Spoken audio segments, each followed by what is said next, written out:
ایک قطرہ کوئے دے وچ لگا واجے کنواں سارا ناپاک تھی ویندے بوتل کھڑکاون والے دا کیا انجام تھی سی بہرحال حضرت عمر دے سامنے ایک آیت دل دے وچ جڑ ندامت تھی اس تے جڑ ندامت تھی تے رب ذوالجلال دے بارگاہ دے وچ ندامت قبول تھی گئی حضرت عمر پوچھا اے بغل دے وچ کیا گئی نہیں ودے کانچ دے وچ کیا گئی نہیں ودے عرض کرنے دے سرکہ بھی نہیں ودے رب ذوالجلال شراب دی بوتل کو سرکے دے وچ تبدیل کر چھوڑی کیوں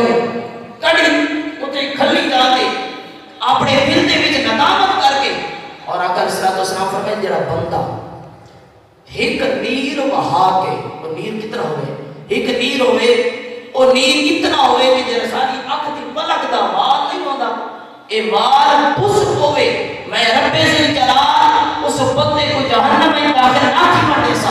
اور فرمایا ایک اور حدیث دے وچ کس طرح دے آقا علیہ السلام فرمائے او وال رب دی بارگاہ دے وچ آسی مولا یہ بندہ دنیا میں تیرے خوف کی وجہ تو اے میں ایک دفعہ ہمیں بھی ڈالی آئے یا میں کو اکھ دے وچ کڈ کے یا کو جنت میں داخل کر چھوڑا اللہ رب ذوالجلال جیڑا کچھ بیان کیتے عمل دی توفیق عطا فرمائے اور ساری مامی جان دی مغفرت کرے اے سارے ثواب دی محفل اللہ رب ذوالجلال ساری آمنا اللہ تبارک و تعالی اپنے بارگاہ وچ قبول تو منظور فرمائے آمین و